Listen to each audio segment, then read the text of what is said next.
Dolls. Hey, Alvin. Super excited about today's panel. We got a lot to talk about. Happy Reset Sunday, June 7th. How are y'all doing?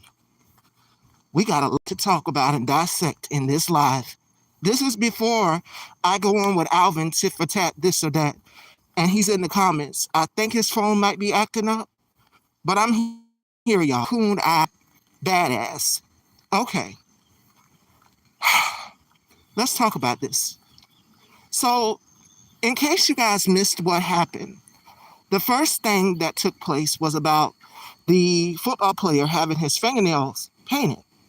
Okay, Boosie took issue with that. Went to social media and said, well, what about being a positive role model for the youth?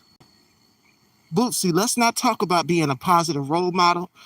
Again, I'm going to keep reminding y'all, this is the same individual that went and got his 13-year-old son. Yeah. Or was it his nephew? You are the same individual. So you can have no room to talk about being a positive role model for anybody. Also, Boosie is a Trump supporter, the same way Waka Flocka is. As I said in my live yesterday, hip-hop has always been homophobic, and I can remember sitting down with Bugs Gotta. Shout outs to Alvin. Good morning.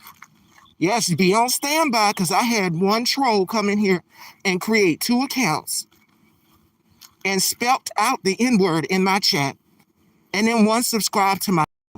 Now he's blocked. He can't get in the chat, but his subscription will be there. So thank you for your subscription. And as Shawnee O'Neal with her colorist ass would say, thank you for your services. But back to what I was saying about Boosie. Boosie took issue with Caleb having his nails painted and said, well, what about, being a positive role model? Let's go down the timeline of Lil Boosie's Queerphobia.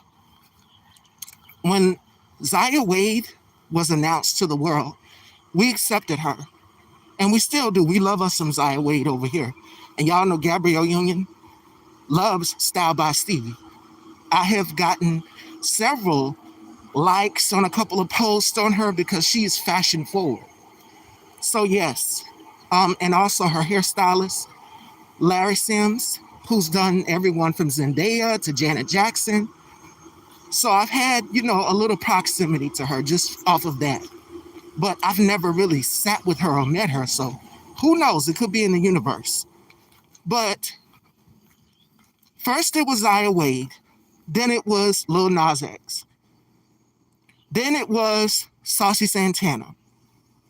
Like, if you go down the line of Boosie's Queerphobia, and then now you take issue with a man having his nails painted, I don't see anything wrong with that. There are black straight men out here who are what's called metrosexual. They like different fashions. They like different hairstyle choices. They still love women. And I can give you an example of who was brilliant at being fluid with his style, Prince. And y'all know I love me some Prince. Hello. Prince was fine. What? And if I was out during that time and I was at one of his concerts, if I was, in that time when he was out, oh, baby, I would pass out if I met him. Reincarnation of Prince, who is gender fluid in his style, and that's Duran Bernard. But see, anything that's feminine, you don't want. It's called femphobia. I sure would, Alvin. Prince could get it. Like, Prince was fine. I can give you another person who was gender fluid in his style, but it was very masculine. Who else? A$AP Rocky is another example. MGK, Machine Gun Kelly, paints his nails. Those are just a few examples. But in the black collective, we're talking about the black collective. For so long, women were taught to be feminine, men were taught to be masculine. Oh yes, he sure did. He wore them chaps, and then Janelle Monáe I think I had a girl crush on her. She reincorporated it into one of her performances, and I was like, what? Go, girl. But Prince could get it. Prince was fine. I'll give you another example. Someone who's very close and near to us, who is a dear friend of ours and an ally, that would be Boss Man the Objectivist. Happily married, an excellent father, a vet. Salute to him, because my father's a vet, my brother's a vet, my uncle's a vet. So that's how I formed a connection with Boss Man. And then I believe that that's dirty how they did him on that platform. They used him to try to get at Bubs. That's basically how it went, but it backfired on them because him and Bubs are good friends, and he's a friend of ours. Boss Man the Objectivist is a man who is secure with his sexuality. Obviously, the black men on the panel had a problem with that, with him having his nails manicured, with him having his hair slicked back. I mean, Boss Man is a good-looking man. Boss Man is a beautiful-looking black man. And these motherfuckers are the same motherfuckers that got crumbs up underneath their nails, that don't want to wash their ass. Even with that whole conversation, don't get me started, where these black men believe that, oh, if I wash the crack of my ass or if I wash my ass, then, oh, that's going to make me sus. That's going to make me zesty. No, it's called proper hygiene, which each and every one of us, boy, girl, and in between, have been taught growing up. Even when you go to preschool or daycare, what do they teach you? Wash your hands before you eat your food. It's basic training. And y'all know I don't like a man who does not like to smell good or that does not keep himself.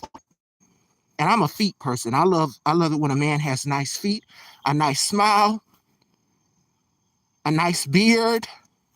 Boosie has a problem with the man who basically takes care of himself. Why is it that that has you rattled? You have a problem, Boosie. You really do. You really do. And I don't know what you saw in prison when you were serving time in prison, but whatever that is, it traumatized you. It really did. It really, really did. Because till this day, you are still going in and attacking us, queer people. Now let's get to the big fish right here. The big fish that we're frying, which is queerphobia. Transphobia as well, too.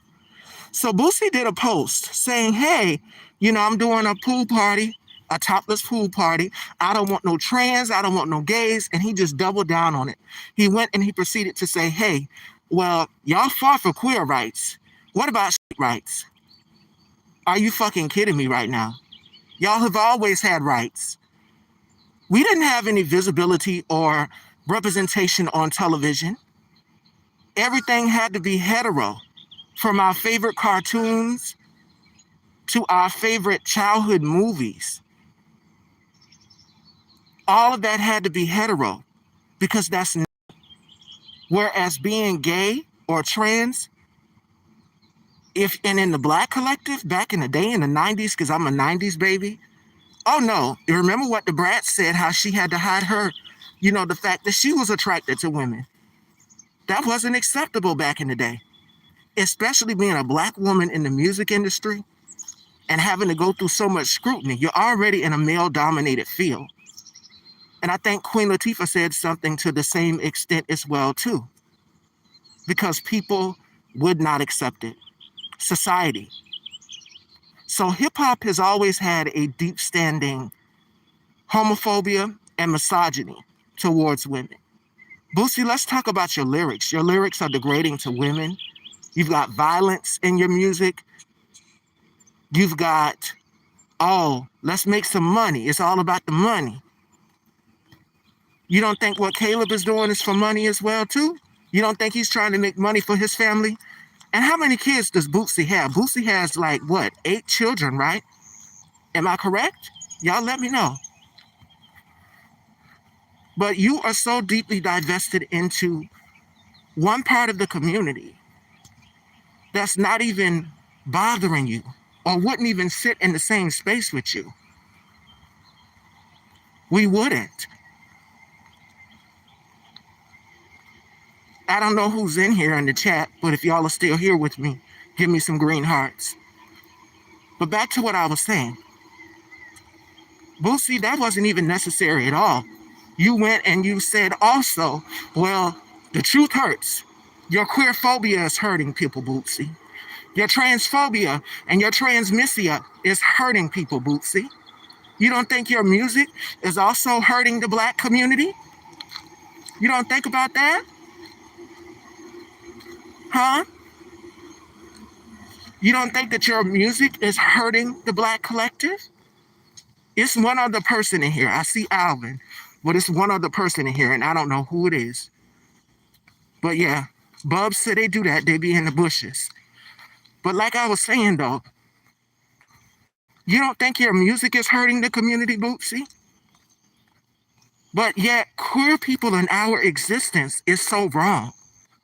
Me and Deshaun always have this same conversation. Deshaun messaged me at 3 o'clock in the morning. We were talking about Bootsy and Christianity and white Christian nationalism has harmed the black collective. This has been going on since slavery. Organized religion has on our people. And until we come to grips with that, dissect it, sit down and have a conversation, white supremacy will always continue to win.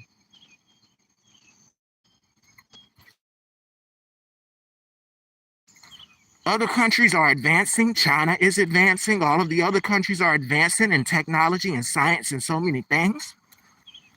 And we're stuck right here. Well, if you're in a blue state, you good.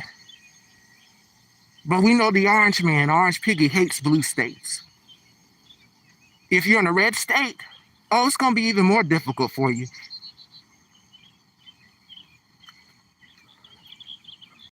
And Bootsy voted for Donald Trump because he's a misogynist.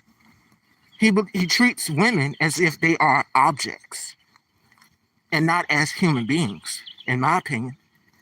As baby making machines, as machines that you can just go and get your one off of. And then you got 8 children already, if I'm not mistaken. But you disrespected your daughter. Your daughter's in the queer community, and you called her a contaminant on Carisha's podcast. Now, Lil Duval, let me get to Lil Duval. First thing I'm going to say this. Back in 2017, Lil Duval did an appearance on The Breakfast Club. And he said that if he slept with a woman and he found out that she was transgender, that she would lose her life. This year alone, 2026 now, do y'all know how many African American trans women and trans women of color have lost their lives? And it is not being reported in mainstream media.